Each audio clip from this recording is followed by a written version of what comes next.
Hello? Hello? Testing, testing. 1, 2, 3. Fingers crossed. Okay, I think it's working. Touch wood. And we are good to go. So, welcome everybody to British English with Lewis. And this is a brand new English learning podcast that will be released every single Friday. And I'm going to be speaking about a wide range of topics, going from things like sport, technology, houses, family. I'll also be sometimes touching on what's going on in the world, if there's ever some unusual or interesting news. Of course, I'm going to try to stick to the happy news rather than all the depressing, horrible things going on in the world, but that's a topic for another podcast. And of course, given that it's related to British English, I'll be teaching lots of slang, phrasal verbs, idioms, and giving language learning tips all throughout the way. So, welcome everybody, and it is an absolute pleasure to be recording this. I don't really know exactly what I'm going to be speaking about today.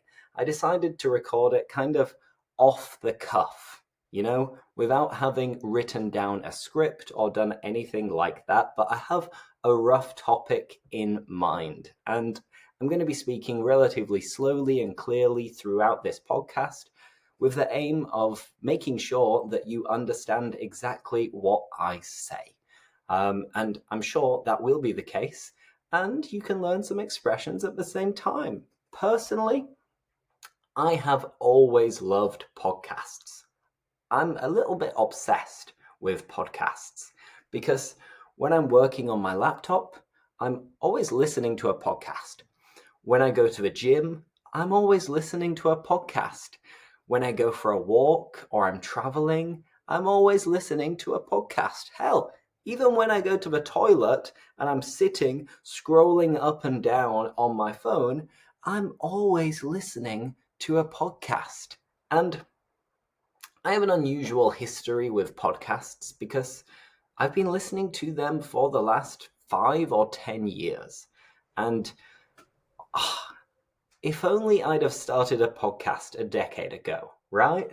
Wouldn't that have been amazing? But unfortunately, we cannot dwell on what we did or didn't do in the past, There's no use crying over spilt milk. To cry over spilt milk is to worry and get upset about things that we cannot control and we cannot change. So yeah, better late than never. I have now started my English learning podcast, and I'm sure you'll have an absolute blast listening to it. You'll have a great time. At least that's what I hope. But yeah, I've been listening to podcasts for a long time, and now I feel like I'm waffling on.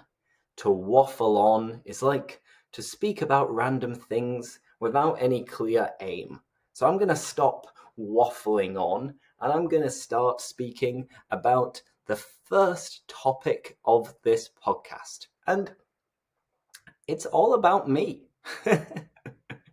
I don't want to sound like I am a bit big-headed or arrogant, but yes, today's podcast is all about me, because over the last few weeks and months, and maybe even since this time last year, I've been interviewing people, different teachers from around the world, on why they became English teachers and why and how they started posting content online.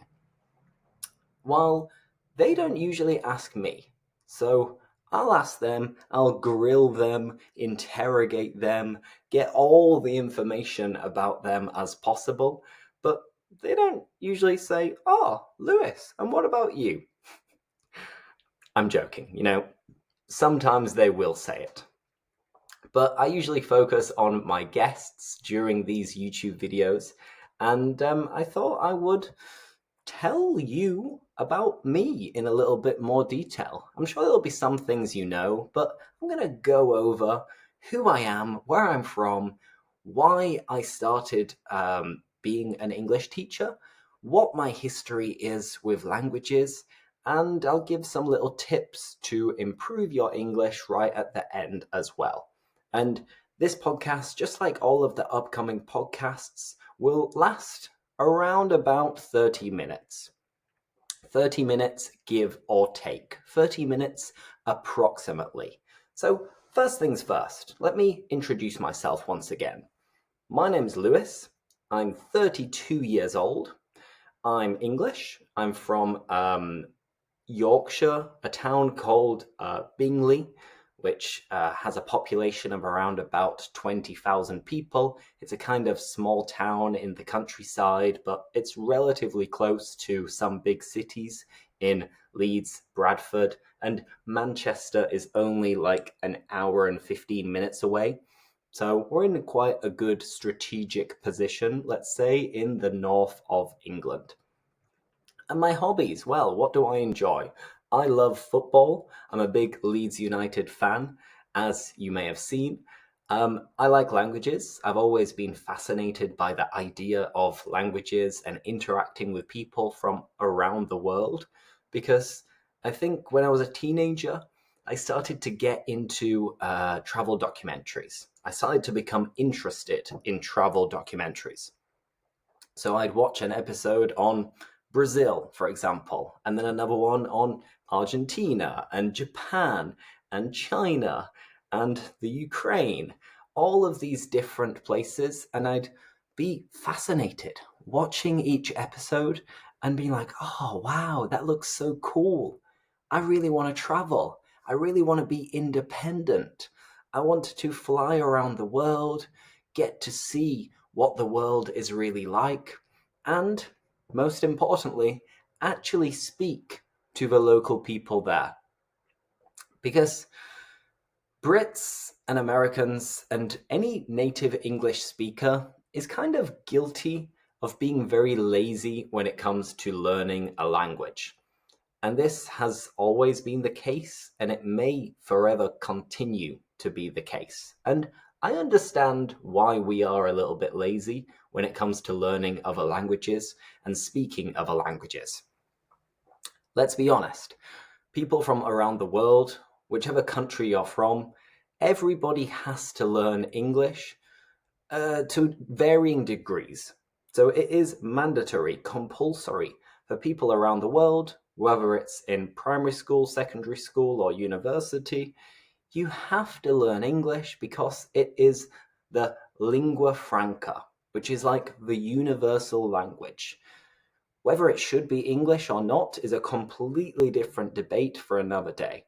But right now, the way the world is, the international language is English, despite it not being the most spoken language by native speakers, which I believe that is Chinese Mandarin, and after that it is Spanish. And then English is the third most spoken language by native speakers. But people from all over the globe learn English, and everybody knows a little bit of English. So this is a reason why many English people and Americans and Australians and South Africans are lazy when it comes to languages. Because we think, what's the point? What's the point in learning another language if everybody speaks English? It's a waste of time. And I don't like or support this way of thinking, but I get it.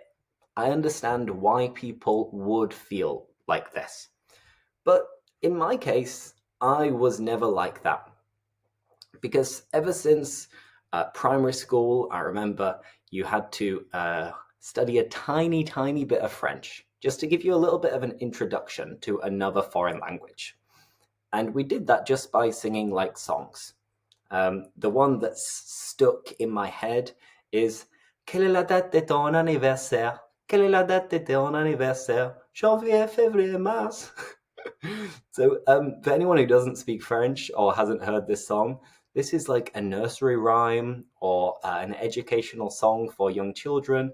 And it's asking, when is your birthday? When is your birthday? January, February, or March? So it's crazy, but that was our introduction into foreign languages at school in the United Kingdom, probably in year 5 or 6. And at this point, kids are like 10 years old. So usually people don't study any other languages before you're like 10, unless, of course, your parents send you to some extracurricular classes after school to learn Spanish, Chinese, Arabic, or whatever language. Then at secondary school, um, well, you have the choice to continue with French or to learn a little bit of Spanish or a little bit of German. This was the case when I was at school. Nowadays, it might have changed and they might focus more on other languages. But when I was at school, it was Spanish, French, or German.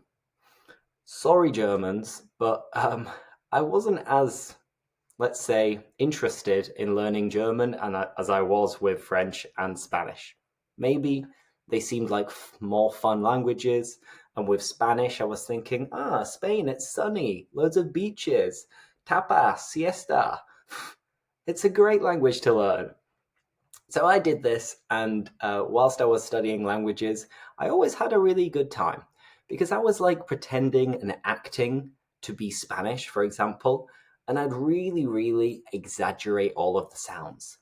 And this is actually quite a cool tactic, I think, that if you are trying to improve your British English pronunciation, then really try to exaggerate.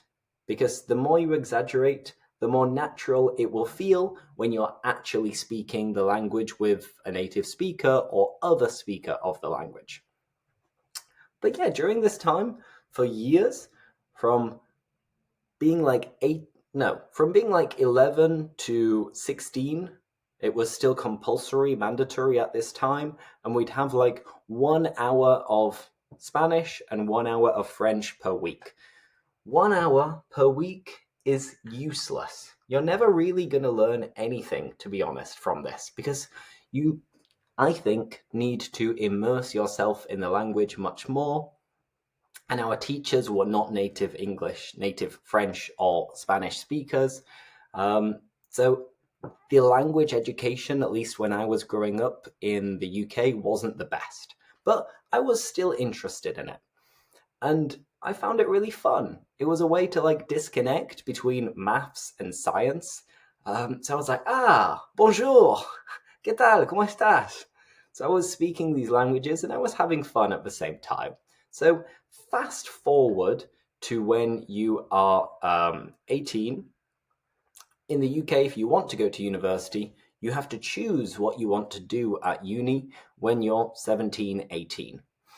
And for me, I had two options.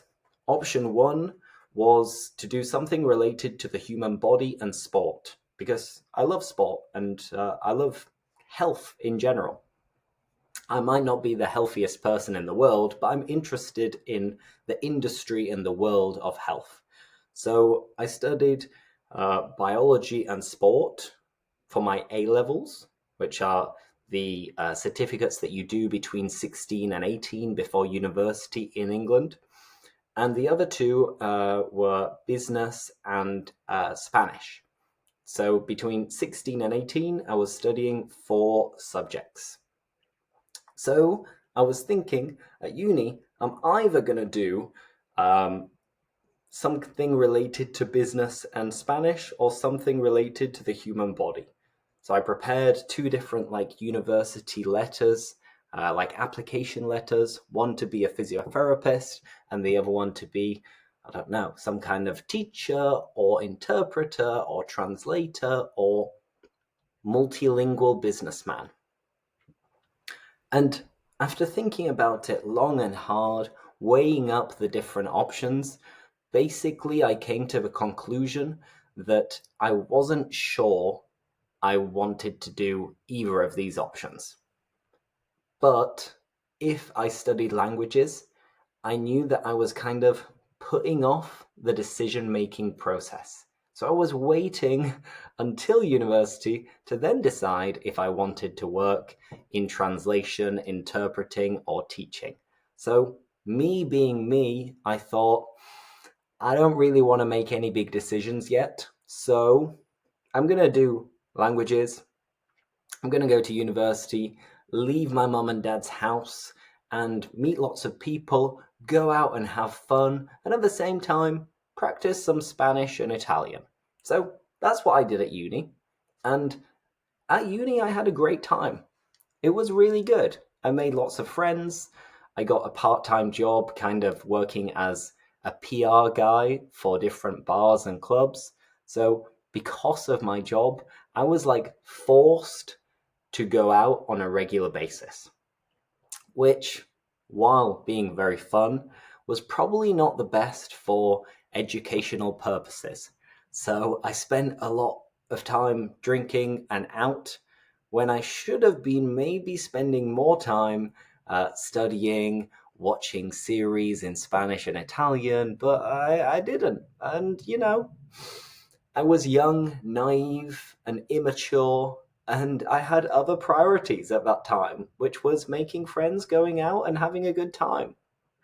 This is why sometimes I say that in hindsight, if I could go back in time, I maybe wouldn't go to university, because at least in my case, I wasted it a little bit because I didn't really take advantage of the facilities and availabilities that I had at that time to really improve my language skills. But at the same time, in the UK, like the US, it's very expensive to go to university. We have a great system of student loans, so you don't actually have to pay any of the money up front. But when you graduate, you're riddled with debt. So you are full of debt. And I still have quite a lot of student debt that I haven't been able to pay back because, due to the system, you only start paying it back when you start earning an above average salary. And in the English language teaching industry, generally speaking, the salaries are not very high. So I've only really started paying it back in the last couple of years, and what I pay back is a fraction of what I owe. So I will probably still be in debt for a long time unless I get really rich and famous. Who knows? Anything could happen. But no, basically, at university, I was studying languages, having fun, doing my part-time job, and in my third year of uni, I decided to do my year abroad, which was a part of the degree. And I spent half of the time in Argentina and half of the time in Italy. So first, in Argentina, I lived with a wonderful family in a town called Bahia Blanca, which is in the province of Buenos Aires, but it's at the south. So it's like 6-7 hours to go by car from Bahia Blanca to Buenos Aires. And during this period of time, I was speaking in Spanish to the host family. I was going out with some of the friends, and I was having a good time and also trying to immerse myself in Argentinian Spanish by watching like soap operas and this kind of stuff. And it was a really great time. And I managed to travel all around Argentina. So I went to the bottom of the country, to the center of the country, to the north of the country, and I tried to visit as much as I could. But that was the first half of my year abroad. It was really good for my Spanish. But then from there, I had already agreed to do my Erasmus in Palermo, in Sicily, the capital of Sicily, Palermo. And I remember I arrived in February, and this must have been like 2015. And as things happened, I started living with a group of people from the south of Spain instead of people from Italy. So this maybe wasn't the smartest move, but there were pros and cons. So I was sharing a flat with 6 other people from Malaga, from Seville, from Cadiz, from Cordoba. So I was able to continue practicing my Spanish a lot, even though there was a big difference in accent and a few words were slightly different between Argentinian Spanish and Spanish from Spain, and in particular the south of Spain. But I was continuing to immerse myself in the language learning experience. I tried to avoid having English-speaking friends, and this is a good tip for anyone who is thinking about going abroad. Try as much as possible to not make too many friends from the same country or the same region or mother tongue. Because if you do this, the lazy option and the easy option is just to speak in your mother tongue. And that way you're not really going to improve the language you want to improve. In this case, if you're watching this, it would be English. So I was good at doing this, and I became one of the Spaniards almost. And I practiced my Italian, but not a lot, which is probably why my Spanish today is so good.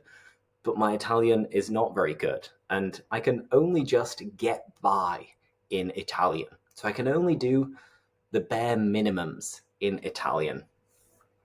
And, well, after this year abroad, I returned to Liverpool, which is where I went to university, and a few weeks after returning and moving into my new flat, I met the love of my life.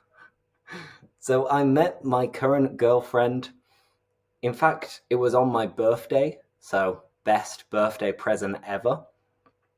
And yeah, she's Spanish, I'm English, so it was another way of continuing to practice my Spanish and connect with Spanish culture, Spanish people, and of course, during the year in Liverpool, she was there to improve her English. She already spoke pretty much perfect English, so she didn't really need to, but she was there to experience a similar thing to what I had experienced the year before. So I went on a year abroad to be independent, to discover new people, new places, new cultures, and she had come from Spain to Liverpool to do exactly the same whilst studying and having a good time at the end of the day. So this was my last year of university, and when I finished my last year of uni, my girlfriend and I had been kind of casually dating, seeing each other, not without, without committing to anything major in the future. Because me being English, her being Spanish, we didn't want to say, okay, this is definitely going to work. We're definitely going to try to continue the relationship when we finish uni. Because you never know. You never know if you're from two different countries. So we didn't want to commit to anything in particular. That summer, I went to the United States. I started coaching in football camps, so soccer camps for anyone who is familiar with American English. And this was another experience, another fun way of traveling and getting to know different people. While my girlfriend went back to Spain for summer, we kept in touch, we kept in contact over the summer whilst we were thousands of kilometers apart. But during this time, I said kind of I want to live abroad. I don't want to settle down in the United Kingdom. I'd like to move to Spain. And she had one more year of uni left, so it was kind of perfect for me to go to Spain and give the relationship a go. Give it a crack, Why not? What have you got to lose? So I moved to Seville. I did a CELTA course, which is a certificate of English language teaching for adults. And I paid, I think it was 1,500 euros to do this. And it was a 4-week course with other English speakers or wannabe English teachers to get the certificate and make sure that you'd be able to get a job teaching English in an academy or a school. So this was basically my big decision and confirmation that, one, I want to live abroad. 2, I want to teach English. And 3, of course, I want to chase the love of my life. You know, I'm a hopeless romantic. So yeah, I went to Seville and I did this. I passed this course. It was 4 weeks of lots of hard work and effort to graduate and get this certificate. If anybody here knows about the CELTA course, you'll know that it can be a little bit intense at times, but it wasn't too bad. And in Seville, at the time, there was a big favoritism towards native English speakers. And me being a native English speaker, on top of that, having a CELTA certificate meant that it was easy peasy. It was a piece of cake to get a job. So I got a job after a week, you know, sending my CV, applying to different academies, and I started working in my first full-time job as an English teacher, and it was only for adults at the time. They were all from Spain, or at least almost all from Spain, and all of them had the same kind of problem, that they knew the grammar, but they didn't feel very confident when speaking. Their pronunciation wasn't great. They couldn't remember lots of vocabulary, and they all came to me with the same kind of issue, that they wanted to make English a part of their life to improve their speaking skills, improve their confidence and fluency, and not really worry about the grammar and technical part of it, that they were already sick and tired of studying at school. Because in many countries, in the past, people have learned English just with textbooks, grammar books, workbooks, constantly doing exercises and tests without actually speaking English.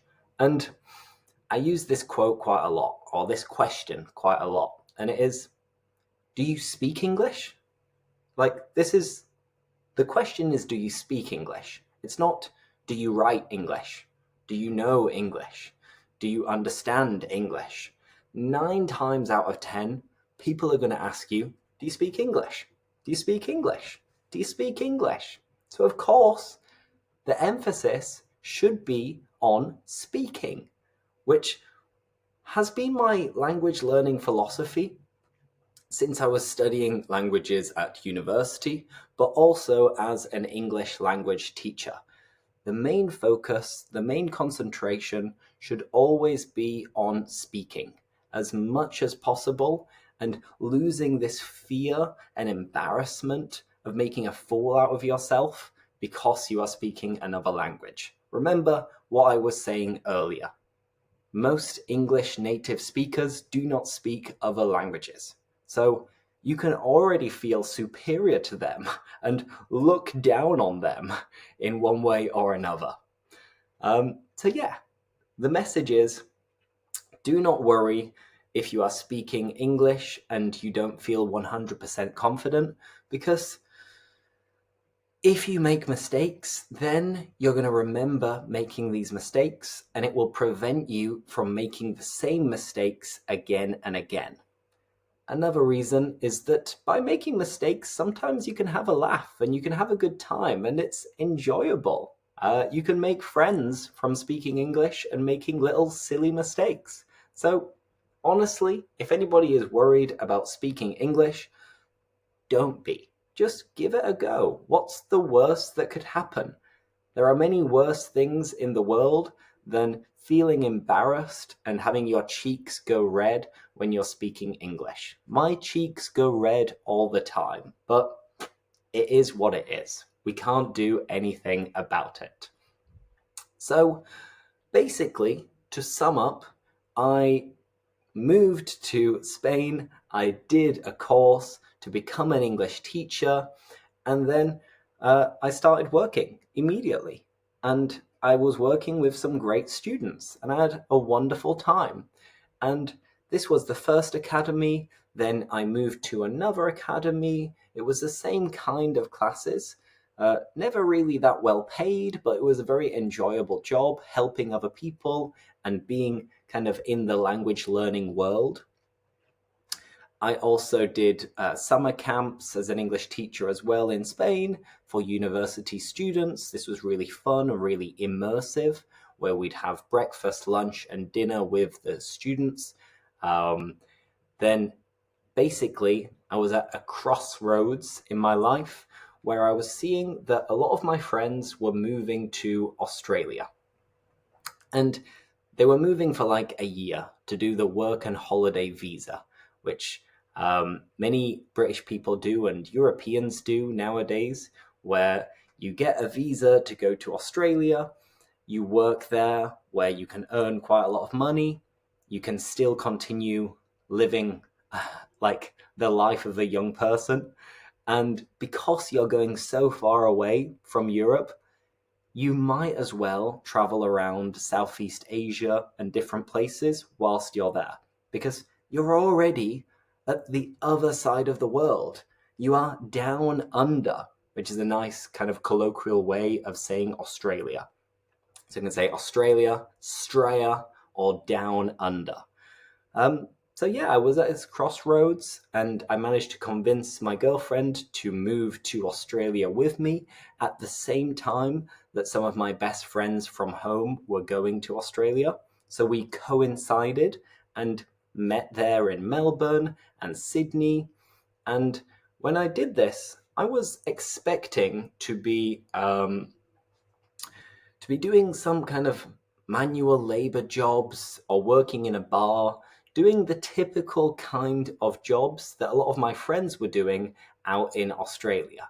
However, when I moved to Australia, I kind of realized and stumbled across the fact that there were many other people who were moving to Australia on a student visa, and they needed to do some kind of course in order to get a part-time job and kind of get the visa in the first place to move there.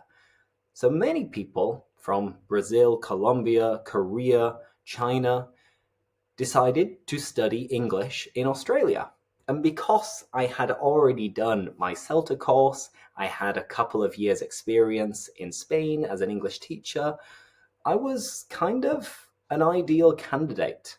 So I applied for different jobs at different places in Sydney and Melbourne, and I got the job. I got offered a few different jobs as an English teacher, and I worked as an English teacher in Australia for like 9, 10 months before we started traveling and then returning to Europe and to Spain.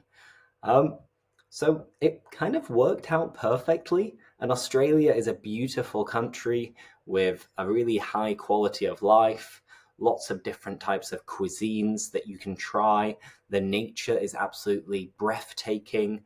Of course, there are lots of creepy crawlies that are a little bit dangerous, but you know, at least I was lucky and I didn't come across any enormous spiders or snakes. So yeah, I was lucky. And I deliberately didn't do the farm work in order to stay an extra year because I was terrified of going out to the middle of nowhere, doing farm work, and then being like, ah, seeing all of these insects and bugs and horrible things. So, ugh, that was not for me at all.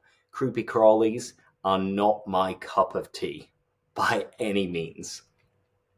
So, yeah, we returned to Europe, and that was going back to Seville as well. So we moved back to Seville, and I saw that one of my previous colleagues had set up his own company, which was Teachify, and I sent him a message and was like, "Hey, mate, congratulations! You've started your company. Well done."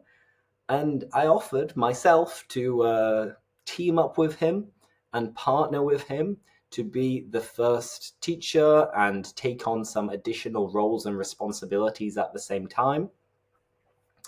And yeah, I started working for Teachify in Seville, and Teachify is a company. It was a small company. Now it's a kind of medium-sized company where we focused on B2B English classes. So like business to business English classes with business English.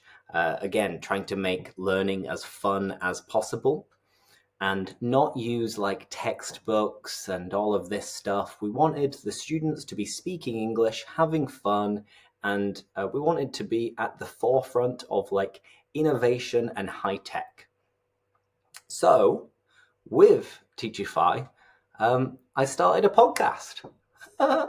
So yeah, I started a podcast with Teachify when I first started working there because I had seen how beneficial podcasts could be to improve your English listening skills. So I started doing it with my other colleagues, having a chat about a different topic each week, and continued that for a few years whilst I was at Teachify through the pandemic and all of this. And I had a fantastic time working for Teachify. This year, just a couple of months ago, I left Teachify to pursue my own company and try to be a solopreneur. So maybe people are not aware of this, but now I am teaching my own online classes with my website. I have my own newsletter, YouTube channel, all of these things, because it got to a point with Teachify where I was kind of balancing a few different things and multitasking between Teachify responsibilities and English with Lewis responsibilities. And it was getting to the point where I had to make a decision. And I had to decide what to do with my future. It's 2025. I want to be decisive this year and really try to achieve my goals. So at the beginning of this year, I told my boss, listen, mate, the time has come.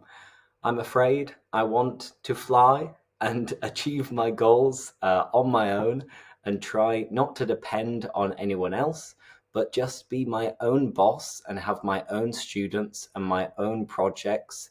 And that way, I believe it's much more rewarding because what you build and what you make is yours. It's like your baby. And I had this feeling with Teachify a little bit, but it was never only mine. It was never 100% my baby. It was like we were sharing custody where I could look after the baby once a week and my boss would look after the baby the other 6 days per week. So basically, I decided to, start my own project, which is what you're seeing now with my website and my classes. If you're interested in having any classes, just let me know and send me an email, and also click on the link to my website, which is in the video description, and you can book classes with me. But today I'm not going to be promoting that too much because that is essentially my journey from being a child to becoming who I am now.